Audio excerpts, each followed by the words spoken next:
Hi, everyone, and welcome back for part two of my Tourette talk with Amanda and Ellie.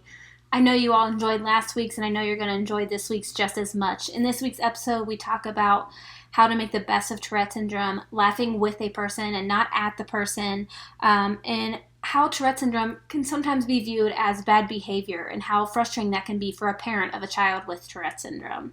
I hope you guys enjoy finishing off this episode, and please remember to go follow Amanda and her story on Instagram. She shares her life with Ellie and their family. They're all great, great people, and I can't wait to see you guys for the next Tourette Talk video. I do. Sometimes it triggers hand tics for me, but writing has helped me. I don't know, it helps me focus in reading and stuff. Have you noticed the same thing, or Ellie, does writing or anything specific help you when you're ticking really bad? Like maybe your soccer games or you know what? She knows you play soccer. She how does she know? Because I posted a video, remember? You did? Yeah. Ellie, you've seen every single one. Ah, there we go. Mommy, can I read this? Yeah, 1 sec, okay. Yes, video games, workbooks, writing, reading. Definitely can't say Nintendo. Her sister's little Nintendo. Reading. She reads a ton. Yeah. She's like, I'm almost done with this book today, actually. oh It's yeah, a book today. yeah. She reads books like. At least what's this? Are you doing math? No. Do you want me to? I have 15 or 16 pages left. Wow, she's good at math. She does this in her head, whereas I'm like, But I don't know if hold I mean, it's a long, but I think their trackers are like the days, pages, diary of a Wimpy Kid, Diary of a Wimpy Kid, yeah. Oh, She wrote something she My wants to read to you. awesome okay. podcast is on right now. We are talking right now, and the girl hosting is really nice. I Oh, still need to write more. can I read it to her real quick, just in case she didn't hear it? Is that okay? You can hear it? Can I read it? It says, my awesome podcast. The podcast is on right now. We are talking right now, and the girl hosting is really nice. Oh, thank you so much. With really fancy writing and hearts over the eyes and for periods. Man. Hearts That's over the good. eyes. Oh, you want to tell her about that? I want to wear that shirt. Oh, that's okay. You can wear it to school tomorrow. She has the t-shirt. Can I tell her what it says? She has a t-shirt that says, I'm horrible at hide and seek. Hashtag Tourette lay. Right? Is that what it says? So cute. We make the best. We make the best out of all of it. And that's All the time. You gotta laugh. what you can do. Yeah. Laugh with. Yes, laugh with. That's why I always tell people too, because people will ask, is it okay to laugh at tics or whatever? I was like, you want to make sure with the person you're laughing with is okay with that, because some people read the room. Are they laughing? Are they laughing? Looking at what they just did, then I would say it's okay. One of my other questions that I want to make sure I get asked for you guys is, and I want each of you to know or answer, is what you wish people knew about Tourette syndrome, whether it be you, what you wish people knew about being a mom of a child with Tourette syndrome, or just in general. Okay. The same thing, what she wishes other people knew about Tourette syndrome. Well, Ellie, what do you wish people knew about Tourette syndrome? If someone meets you for the first time and they don't know about Tourette syndrome. Tourette journal. Well, what is there anything that you would want to tell someone if they met you and they said, I don't know about Tourette syndrome? What would you say? I let Cammy explain it. She let Cammy explain it. That's her older sister. Bam. Taken care of. That's when you know you're advocated for. You outsource it. Great. Well, probably I'm wondering if I can't answer for her, but I'm assuming, knowing her, that she would want people to just know she's not doing it on purpose, because it's so annoying to You read my mind. You read my mind. She said, well, it's annoying to be a good kid, a well-behaved student and child who does care what people think, and they kind of get accused of stuff. I'm an Enneagram 1, so if you accuse me, if you come for my integrity, I will freak out. So I can't imagine, being blamed or being told you're this and that, or you're acting this certain way. She kind of even though I think she's an Enneagram too. Not that you can type a child. I do. She cares so much about what people think. So this is hard. Like, she doesn't want people to think she's like meaning to cuss at them and stuff like that. Right. But as a mom, number one, behaviorally, I need people to grasp that it is not a choice. Yes. It's the number one thing that I like have a hard time really conveying to people, no matter how I break it down. It's like they still think like, Mommy, I accidentally oh, but does she have to cuss? realistic. Yes. Like, that's the thing. I accidentally made it look realistic. No, I love it. Good job. For the drawing. I know, it's amazing. That's the thing that it makes me kind of mad, because I'm like, you know, just because you can't see a disability does not mean it doesn't exist. Right. And because she looks so normal and healthy, whatever you want to say, Mommy. people don't seem to get that part. She's in 4th grade. Your friend Anthony. Oh, she's got a friend in 4th grade who advocates for her named Anthony. And will stick up And for he her. knows what Tourette syndrome And he is. already knows what Tourette syndrome is, because he is interested in I met him at science and the pickup. human mind. And his mom works at the tattoo shop where Oh. I got my Her middle finger. Oh yeah, my I middle like finger. I have a smiley on my middle finger. You- I got that for a reason. No.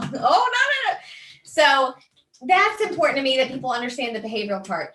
I think the other thing. Oh, here's the other thing. This is my first year. I'm almost afraid to say it because I know it's going to set her off, but this is my first year enduring physical strikes of sorts and stuff like that. It looks like a bad, like, oh, that kid's bad. You know, it looks like poor behavior. I'm trying to say it without, Yeah. And I've never understood this with other people. Well, actually, you know, I have a lot of clients who their kids have autism. And so Okay. I've watched that from that perspective before.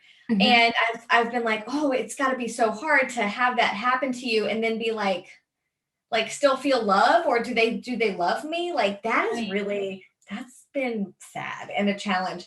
But I want people to know that, like, they might see her. So I guess it's the same thing as behavioral. Like, behaviorally, she's doing this and it looks like so mean to me. Mhm. And like, it's not her. It's not her. Anyone who knows her from years ago, that is not her heart at all. Yeah. Her tics some of her tics do not match like who she is and her heart. And that's been so tough as like a mom. Yeah. And it just, Especially the cussing. especially the cussing, she said, Yeah. because she would never cuss outside of ticking ever. And when she does accidentally, she goes, oh, I'm sorry, I didn't mean to say that, which is so funny because I hear her say it 60 times a day, 100 times a day. But she'll apologize when it's outside of a tick. I just want, And I just sometimes want- I accidentally say it at school and pretend it never happened, and I just say what I actually meant to say. you do. Or at least tick it. And then you'll tick it. Or at least tick it. Ellie, you're clever. You're clever. I just want people to know when they see this that it's just not behavioral. Yeah. And there's nothing wrong with people who have behavioral issues and problems. They have them because it stems from something. But this isn't. It is neurological and it's something that she can't help. And it has nothing to do with behavior. You know, that's just the thing that I want people to know the most and understand and believe it when these parents say it. Like, Right. she's good, she's sweet. Yes. So it looks in the moment like something else. But Right. we share enough well-roundedly. I think that people do get the glimpse of like who Mhm. are so, and it's not many people I have to explain that to, just people who like watch that one video or this one video and they're like, and I'm like, you need to go clicking through some more stuff right now. Right. I think people, I understand that it's hard to wrap your mind around, because Yes. it's also hard for me sometimes to still wrap my mind around why I can't just stop. Like, Yeah. why can't I? And I try not to think about that too much, because that's when I would start to get like probably emotional about it. Because there are Yeah. as positive as I try to be, there's still those days where it's bad, where I'm just like, why do I have to do this? Why Yeah. does this have to happen in my body? But Right. and people don't understand that part of it. They see a 60-second clip and think they know everything there is to know about you and they know the entire story. Or they see something like that and don't understand that you can't help it, in that the thing you want to do the least is the thing we do more as people with tics. like the more especially for those that do have like coprolalia and swear, the more they don't want to say that, the more it triggers. Right. It just is like fuel on the fire. Right. And they're like, well, then you shouldn't swear around your kids. And it's like, have you ever been to a public school before? You don't have to swear around your kids for them to learn those words. That's the thing that has wasted my space in DMs and bother me more than anything is the cussing stuff. That's the DM I get the most. Where did she learn that? I'm like, life. One time I saw a roach and I panicked and I called it every name in the book, and I don't regret it because that roach was evil and he needed cuss words. I mean, I think Mommy, do you remember? I mean, I know you went there, but do you remember that time when me, Daddy, and Cam left because I wanted to get a magazine and she went to check for the first aid kit? yeah, I do remember that. I was holding my ticks in that food lion. You didn't have to hold your ticks in it, Food Lion. No, don't hold your ticks Only in. this scream. Oh. If you're touching dick with Sweetie, you can scream pick all you want in Food Lion. I've explained it, but you know what I did? I should have done this after the second DM, but after like the 60th one, I wrote a blog post, and now I just go read this blog post. Yeah. Go read this blog post. And it literally says, here are some times that I cussed. I'm still a good parent. She is going to pick this up. We love Taylor Swift. And guess what? Taylor Swift has cuss words in her stuff. And we still. Mommy taught me cuss words. Mommy taught me cuss words. I mean, you know what? She probably did get it from me, but it's everywhere. And right. She's 7 and she can read. I'm like, a 7-year-old can read too. Right. Like, it's all over the place. Yeah. So they're going to learn it no matter what. I just have a couple more questions for you. I do want to know, I always ask people this that are open about it. What made you want to start sharing your and Ellie's journey and just the journey of the family with Tourette syndrome and everything? What made you want to start, putting that out there and, dealing, because I all know what it's like for all these people flying with their holier than thou opinions on right. So what made you and there are plenty of us. Yes.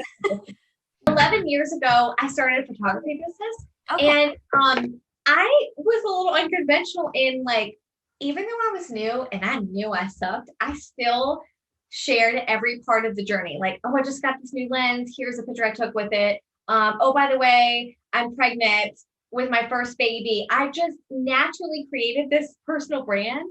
And the people that it's put in my life and the people that have just been touched or affected by it in some way is incredible. I mean, it's been the biggest gift. By showing up and being exactly who I am and sharing about our family, we've gotten people who care about us. Mm-hmm. So I've gotten to work with people who are a good fit, and what a good way to spend my time every time I walk out the door away from my kids and my family, to actually work with people who are worth my time and who I'm going to take great care of. So I've always had this personal brand with my business, but then all this diagnosis stuff happened, and I was like, all right, we have a choice. We can either not talk about it. I asked her permission. I always ask her permission for everything. Even though she's 7, I still, there are things about Tourette's and her, and the questions that I'll never answer, things I'll never talk about, and things are off limits, to a certain degree, but we just can do too much good. Like, we can just do too much good with it and help people. And I always say, no, I love it. I don't like it. I love it. It's Britney. That's Britney. Aww. Thank you. There's just, have you ever heard of Britney Brown? It sounds kind of familiar. She is like a shame and vulnerability researcher. Okay. Totally life-changing stuff. And she talks about this one quote that Teddy Roosevelt said called the man in the arena. It's the man in the arena speech. And it's, you mean the one you have in my I have a print of it on my wall. And it's just about like the fact that the critic doesn't count. Not the person who's in the cheap seats of the arena. It's the person who is putting themselves out there, who shows up, who shares the hard thing in hopes to make a difference or in hopes to just do something great. Okay. And there's too many people out there who are lonely, sad, depressed, who have Tourette syndrome, who we could reach them. Even if it was one person that we met, and it is so many more by now, the fact that they're like, okay, Ellie's 7 and she is totally handling this. Mm-hmm. I can handle it. I just want people to not be sad and alone and embarrassed, because I feel like Tourette syndrome, like, shame and embarrassment are like best friends. Yeah. And I feel like with Tourette syndrome, our biggest worry with her was embarrassment. I'm like, I don't want her to constantly be embarrassed or ashamed.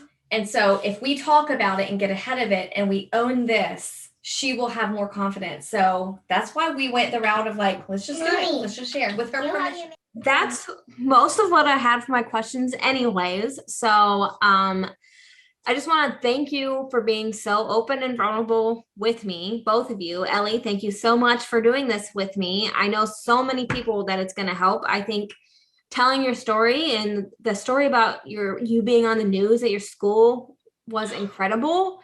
That's going to do so much. You don't even know yet how much that's going to help you moving forward about everybody knowing about it. What are you saying, Britney? Thank you. You're welcome. Thank you. Thank you so much for having us. It was so wonderful to talk to you. This has been such a joy. You're such a joy. I'm so glad that you shared that, like, and as a mom of somebody who's so little, I'm like, I'm her voice right now. I'm her filter. I'm her protector. So we share what's okay. We don't share everything. We share what's okay. And people probably think they see everything, but we have our limits. When we see, though, women like you who are sharing this is so good. It's so good for my heart. I know it's good for her, but as a mom, I'm like, thank God, because I don't have this example. I'm not in this with her the way that you are. It's different. So when she sees women like you continuing on and like living their life and doing what they do, it just makes me so proud. So thank you for showing up, because that makes a really big impact on her life. She's connected with Evie Mag. They have sent messages back and forth. Peyton, and Peyton, little sweet little Peyton. And we did a live video with Peyton. But these women who, they it's just setting a good example for her. So thank you. I really appreciate you. Oh, thank you. That means so much to me, because when I started doing this stuff, it was because when I was growing up, I didn't see or hear about anybody like me. Right. And I didn't want it to be like that for anybody else. And that's why I started doing these videos, because I started thinking about it. I'm like, well, now I might not be that connecting thing for somebody. So I don't look the same as everybody. I'm not the same age, so I wanted to start broadening it, because people think like, oh, well, I have a friend who has a friend who has a friend who has Tourette syndrome, and it doesn't look like that. So you're faking. Right. Right. So I wanted to open it up and like, no, let's learn about all these different ways, spectrums that is within Tourette syndrome. And because somebody might not connect with my story, and I always tell myself, but they might connect with the story that I talk to. Like they might connect with you guys more than me, because it might be a mom who has a child who's 7 years old that has Tourette syndrome. And right. I can't speak to it as a parent perspective. Hey, can you say thank you one more time? Thank you. Thank you so much for everything.